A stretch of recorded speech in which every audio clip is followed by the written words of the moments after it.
Vérissure, le numéro 1 des alarmes en France. Rendez-vous sur vérissure.fr pour votre demande de devis gratuit. Vérissure présente. Sud Radio, le numérique pour tous, Vanessa Pérez. Bonjour et bienvenue dans ce nouveau numéro du numérique pour tous. Aujourd'hui, on va parler art et numérique. En effet, quelle est cette nouvelle forme d'art numérique qui fleurit dans un contexte de multiplication des écrans? Faut-il investir dans l'art numérique et comment les grands musées mettent à l'honneur cette nouvelle tendance à travers des expositions virtuelles? C'est ce que nous allons découvrir avec nos invités. Le numérique pour tous spécial art et numérique, c'est parti et c'est tout de suite sur Sud Radio. Sud Radio, le numérique pour tous, Vanessa Pérez. Et aujourd'hui, dans le numérique pour tous, on va vous faire découvrir la révolution qui s'opère dans le monde de l'art avec l'introduction du numérique. Et pour commencer, j'ai le plaisir d'accueillir Madame Dominique Lévy.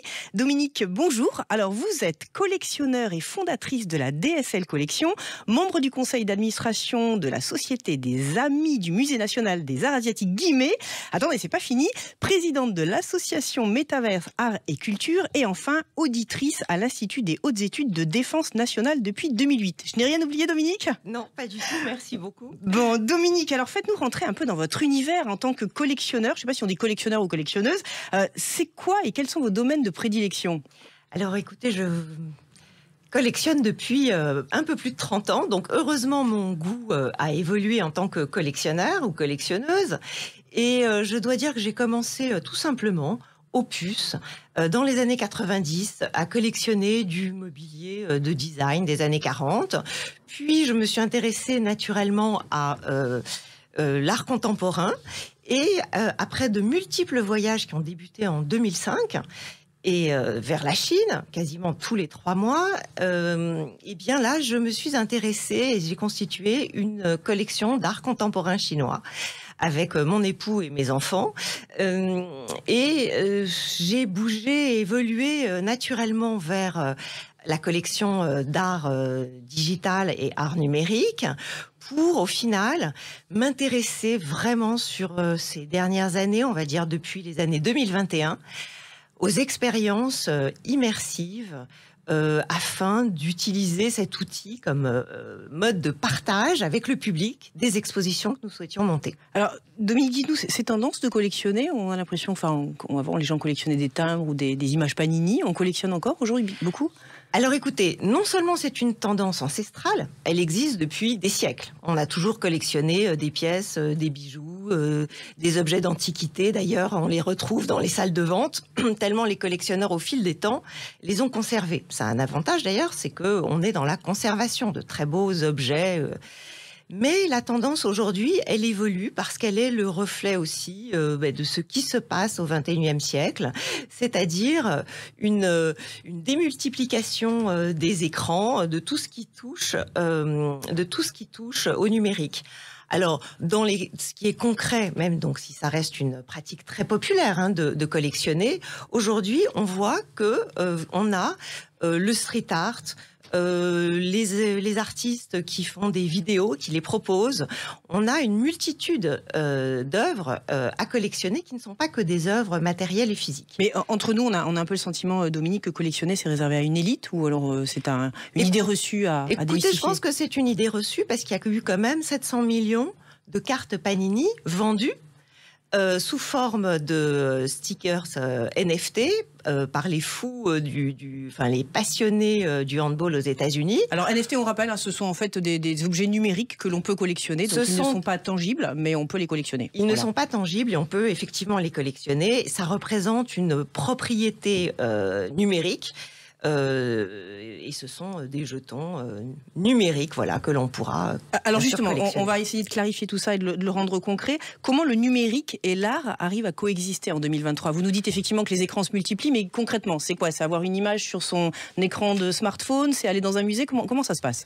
Alors, écoutez, aujourd'hui, l'art numérique se déploie sur plusieurs médiums. Ça se déploie au niveau de la vidéo, ça se déploie au niveau des photos et ça se déploie aussi avec des expériences immersive.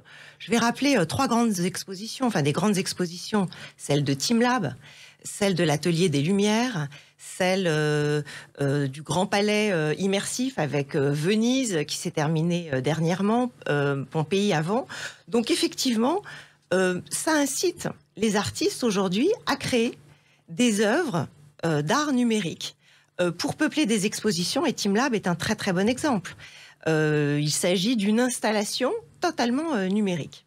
Mais alors ça voudrait dire que si aujourd'hui Léonard de Vinci reproduisait sa Joconde, au lieu d'avoir juste une œuvre exposée dans un musée, plusieurs propriétaires pourraient avoir un morceau de la Joconde et leur donner une valeur? C'est un peu comme ça qu'il faut le comprendre? Ça a été une question qui a été posée par un entrepreneur, Stéphane Distinguin. Il a écrit un livre, Peut-on acheter la Joconde? Est-ce qu'on peut rendre dans un musée aujourd'hui des œuvres sous forme de NFT qui seraient collectionnables et collectionnées par tout le monde? Alors, il faut bien voir qu'avec la pandémie, il y a eu une baisse de la fréquentation des musées. Et certains musées, pendant la pandémie, se sont intéressés justement aux NFT. Donc, comment le British Museum, mais aussi le musée de l'Ermitage à Saint-Pétersbourg, ont commencé à créer des copies numériques de certaines œuvres anciennes, avec des prix qui allaient de 900 € à 2000 €, parfois plus. Donc, c'était une façon de financiariser les œuvres, parce que, en tout cas, en France, on n'a pas le droit, c'est un bien inaliénable. Les musées ne peuvent pas les vendre. Alors la question, est-ce que la Joconde pourra un jour être tokenisée?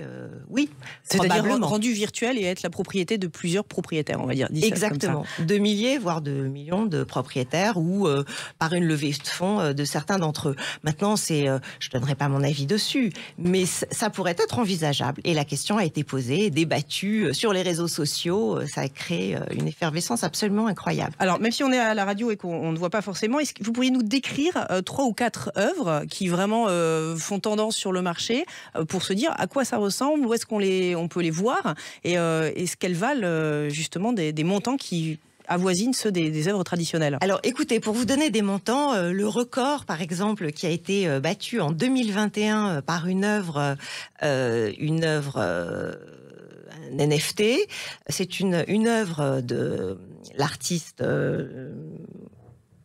Pac. D'accord. Et cette œuvre a atteint quand même 91 millions, un peu plus de 91 millions de dollars. Donc ça n'est pas rien, ça a été inscrit sur la blockchain, ce NFT, et sur la plateforme NFT Gateway qui a fait ce record. Après ça, vous avez par exemple une œuvre... Dominique, à quoi ça ressemble? Est-ce qu'elle a quelque chose de spectaculaire qui fait qu'elle prend cette valeur? C'est quelque chose qu'on voit sur un écran pour nos auditeurs? Oui, c'est effectivement sur un écran. Alors, pour vous donner des exemples plus précis, ça va être plus facile de voir, par exemple, d'imaginer les œuvres Panini, qui sont beaucoup plus faciles. Vous avez des cartes qu'on connaissait avant, qui étaient des cartes qu'on collait dans des petits albums, dans des petits magazines. Aujourd'hui, au lieu d'avoir ces cartes dans des petits magazines, elles sont sur un support que vous pouvez voir sur votre téléphone. Donc c'est un fichier numérique. D'accord. Au final, un NFT, c'est un fichier numérique que vous pouvez échanger et que sur certaines plateformes, vous pouvez vendre. La seule chose, c'est que la différence, c'est que quand vous avez une œuvre matérielle, vous n'êtes pas sûr de son authenticité. Vous n'en avez pas la preuve. Oui, ça peut être une copie made in China, par Exactement, mais pas que made in China. Oui, on a eu du Giacometti très copié. Oui. Et donc, depuis déjà très très longtemps, on sait qu'il existe des faux. L'avantage du NFT, c'est que justement, vous allez avoir une preuve, un certificat. C'est ça le plus important. Et comment ça se matérialise? C'est que l'œuvre que vous collectionnez sous forme de NFT, l'image d'un grand footballeur, et on voit bien que le football français va passer effectivement par la collection Panini pour présenter sur des vignettes numériques les footballeurs, ça existe. Eh bien, ça va être collectionné et c'est collectionné très très très largement. Donc, si vous me demandez comment on peut les voir, oui, ça peut se voir sur son portable, mais si on veut le mettre sur son écran de télévision plutôt que de l'avoir fermé chez soi et une vision noire, vous pouvez avoir l'image de votre NFT. Et donc ça veut dire que on peut spéculer, puisque vous dites une image Panini, quand on les avait en papier, plus elles étaient rares, plus elles avaient de la valeur. Est-ce que c'est la même chose sur Internet? Je pense que ça va encore plus vite, parce que l'information va très vite. Aujourd'hui, avec tous les outils que l'on peut avoir, il y a une sorte de bourse d'échange. Et donc, vous voyez bien que les cartes les plus rares, qui était avant le cas pour les papiers, mais aujourd'hui c'est démultiplié parce qu'on Quand on parle des stickers, des cartes Panini, par exemple, des 700 millions réalisés en chiffre d'affaires, vous imaginez bien qu'il y a eu des millions de cartes vendues. Donc, à partir de ce moment-là, il y a spéculation. Et de tout temps, il y a eu spéculation, pas que dans l'art, je le répète, et ça fait partie du jeu. Maintenant, vous savez très bien, quand on veut gagner au loto, il faut acheter un ticket. C'est mieux. Donc, les auditeurs, s'ils veulent avoir une espérance de gain, il faut effectivement collectionner, pourquoi pas, des NFT. Alors, vous le disiez en introduction, Dominique, vous proposez des expositions numériques temporaires, des expositions virtuelles à travers le monde. Mais j'ai envie de vous demander, l'art, voir la Joconde dans un musée, on revient toujours à elle, au musée du Louvre, ça suscite une émotion. Est-ce que voir un écran, ça peut susciter une émotion et rassembler des gens? Écoutez, Vanessa, la meilleure question à se poser, c'est: avez-vous déjà pleuré au cinéma?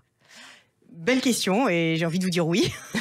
Donc, vous pouvez avoir une très forte émotion, bien évidemment, devant du digital, devant une œuvre numérique digitale. Que ça soit une vidéo, que ça soit une image.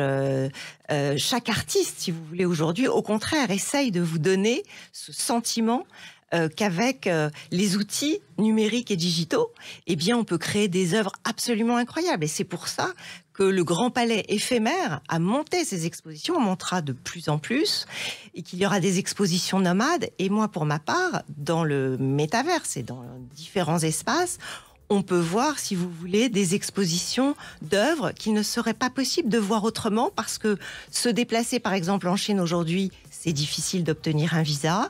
Et donc, de proposer, de montrer ces œuvres dans des expériences immersives, ça ne remplacera jamais la réalité, mais ça la complète, et ô combien. Donc le numérique démocratise l'art. Merci beaucoup, Dominique, de nous avoir fait rentrer dans les coulisses de l'art et des collections. Restez avec nous, dans quelques instants, nous vous ferons découvrir une entrepreneuse qui accompagne les artistes dans leur expression numérique, et comment les expositions virtuelles créent encore plus de liens sociaux que vous n'aurez pu l'imaginer. Le numérique pour tous, spécial art et numérique, ça continue dans quelques instants, et c'est sur Sud Radio.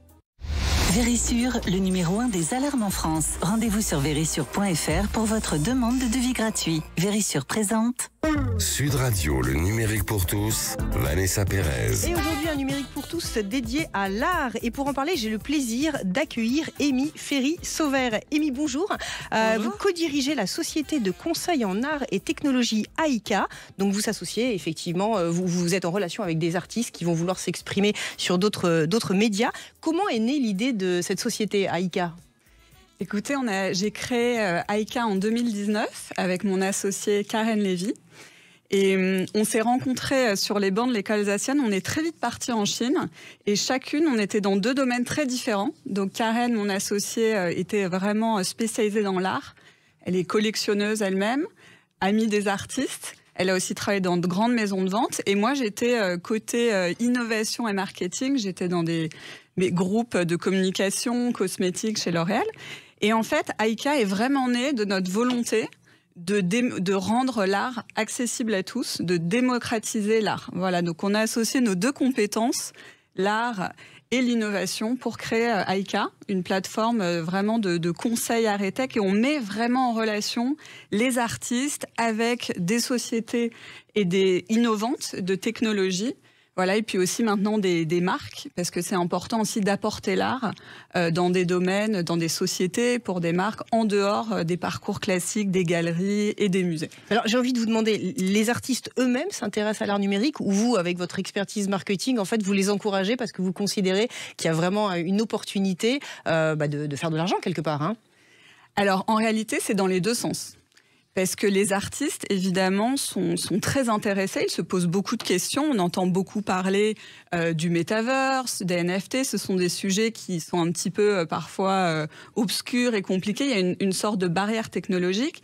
Mais néanmoins, les artistes sont intéressés parce que de tout temps, les artistes se sont appropriés des nouveaux médiums et aiment tester.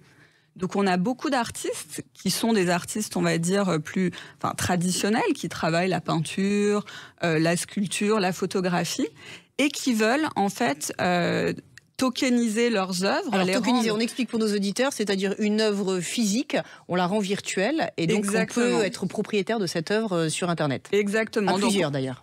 Exactement, c'est possible aussi. Donc on en fait un fichier en fait digital qui va être inscrit sur la blockchain et ça permet à l'artiste en fait d'avoir soit une copie digitale de son œuvre, soit quelque chose de totalement nouveau, parce qu'ils peuvent créer une 3D, quelque chose en animation, et avoir une œuvre unique. C'est ce qui est important dans le NFT, c'est la notion d'unicité. Et donc voilà, donc les artistes aiment beaucoup créer, et je dirais aussi, pour eux, ce qui les intéresse, je vais prendre un exemple très concret. Et visuel. Exactement, on a travaillé avec un grand artiste, Yang Zhexiang, qui travaille la calligraphie, une technique d'écriture chinoise, ancestrale. Exactement, à l'encre. Et en fait, il s'est intéressé au NFT pour 2 raisons. Il voulait en fait s'adresser à des publics plus jeunes, à des jeunes collectionneurs.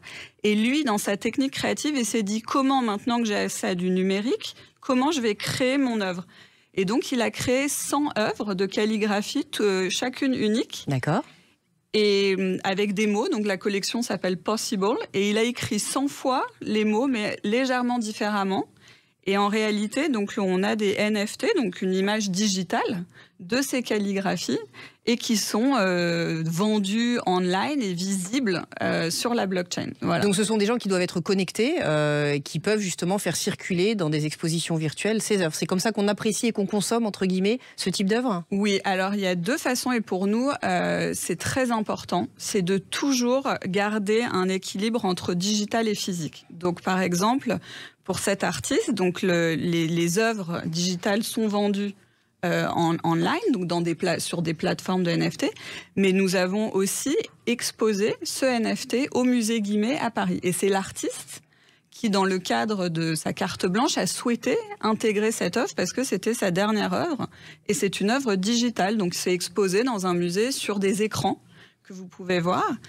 Et on le combine aussi avec des expériences sur le métaverse. Donc alors, on va être concret. Donc, expérience dans le métaverse. Les métaverses, ce sont des mondes virtuels en 3 dimensions dans lesquels on peut justement se rencontrer, échanger. Et donc, vous allez utiliser ces mondes comme des grandes galeries ou des grandes expositions pour mettre les œuvres digitales des artistes. Exactement. Donc, ce sont des showrooms virtuels. Et vous vous connectez soit avec un casque de réalité virtuelle, soit depuis votre ordinateur, donc dans un univers 3D. Voilà, le Metaverse, c'est un univers 3D dans lequel les gens se rencontrent. Il y a une vraie dimension sociale, ça permet de réunir les gens et de découvrir ensemble une exposition, de vivre une expérience, d'assister à un concert. Il y a des concerts dans le Metaverse avec des millions de spectateurs qui se déroulent, donc c'est fascinant. Et voilà, donc c'est vraiment un univers connecté et immersif. Alors vous évoquiez effectivement l'installation de la première œuvre numérique au musée Guimet, mais il y a aussi le Centre Pompidou récemment qui est devenu la première institution publique française à faire rentrer dans ses collections des œuvres numériques. Racontez-nous un petit peu ce qu'on peut y voir justement désormais si on va au Centre Pompidou. Alors c'est très intéressant effectivement dans leur démarche. Ils ont effectivement acquis plusieurs œuvres historiques d'artistes NFT.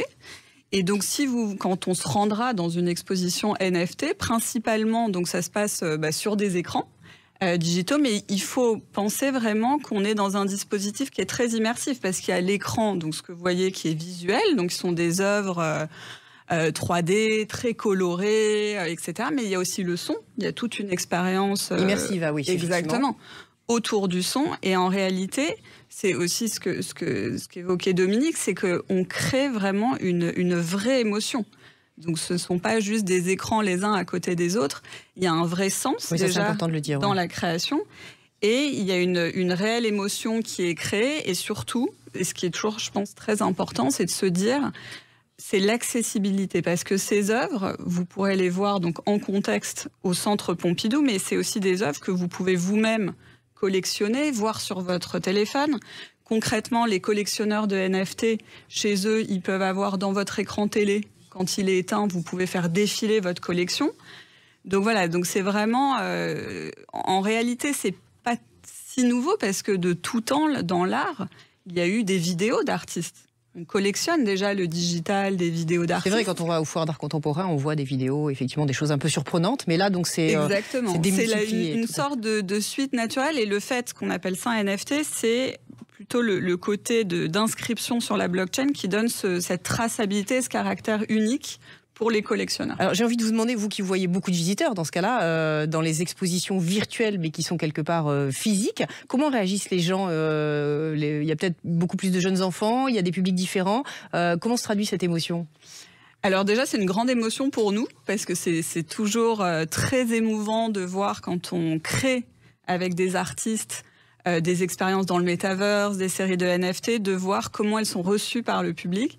Et je dirais que ce qui est le plus bluffant, ce sont les enfants. Parce que dès que vous installez, même au musée Guimet ou sur nos expositions, dès qu'on met un écran, un casque de réalité virtuelle, naturellement, les gens sont attirés. Parce que déjà, c'est très nouveau. Dans une expérience muséale, voilà, d'avoir un dispositif qui est interactif avec du son, des images. Donc, les enfants, oui, sont vraiment impressionnés. Et puis beaucoup de personnes, des adultes aussi, très souvent, c'est la première fois qu'ils vont porter un casque, voir donc ce que c'est que d'être immergé en réalité virtuelle. Donc c'est quand même une expérience qui est assez forte et qui est encore aujourd'hui pas totalement accessible à tous. Donc mais on est un peu tout seul dans le casque, non? C'est ça le paradoxe, c'est que vous dites on réunit beaucoup de gens, mais on se retrouve tout seul dans le casque, ou alors on accède à un monde où justement on voit d'autres gens. Comment ça se passe? Alors en fait, c'est la porte d'accès à tout un monde qui est connecté. Je vous donne un exemple très concret. Nous avons créé donc sur le Metaverse en 3D un espace pour l'université américaine à Noyau. Oui. Et les étudiants ont fait leur graduation dans cet univers. Donc toutes les familles se sont connectées aux quatre coins du monde, sans se déplacer, de Chine, etc., sans se déplacer. Ils se sont retrouvés, les familles, les grands-parents, et ils se sont retrouvés dans le Metaverse pour vivre cette graduation ensemble. Belle expérience. En une poignée de secondes, Amy, l'intelligence artificielle, on le sait aujourd'hui, permet de créer des œuvres d'art et des œuvres musicales. Oui. Est-ce qu'on va pouvoir, dans le futur, attribuer une valeur à une réalisation faite par un robot? Tout à fait. Alors bon, déjà derrière un robot, il y a un homme ou une femme. Et je pense que l'art et la science ont toujours été liés. Et au contraire, aujourd'hui, on a des œuvres qui ont énormément de valeurs artistiques et scientifiques avec la création d'algorithmes pour créer des images qui sont exceptionnelles et uniques. Donc effectivement, c'est très intéressant. On crée aussi des avatars qui ont des comportements, donc ce sont des avatars très artistiques, très esthétiques, qui ont des comportements d'influence, qui peuvent aussi être intelligents, répondre à certaines questions, notamment dans l'art. Donc, j'en ai vu quelques-uns effectivement sur votre page Instagram que l'on peut suivre. Donc je rappelle Aïka sur Instagram. Effectivement, vous verrez des choses assez surprenantes. Et merci beaucoup, Amy, de nous avoir fait rentrer dans les coulisses d'un art qu'on ne connaît pas forcément, mais qui mérite vraiment, qui suscite la curiosité et qui mérite d'être découvert pour être appréhendé à sa juste valeur. Dominique, Amy, merci beaucoup de nous avoir fait découvrir les innovations numériques dans le domaine de l'art. Le numérique pour tous, c'est fini pour aujourd'hui. On se retrouve toute la semaine en podcast et sur les réseaux sociaux. Je vous souhaite une excellente fin de week-end et je vous dis à la semaine prochaine. Sud Radio, le numérique pour tous, Vanessa Pérez. Avec Vérissure, le numéro 1 des alarmes en France. Rendez-vous sur vérissure.fr pour votre demande de devis gratuit.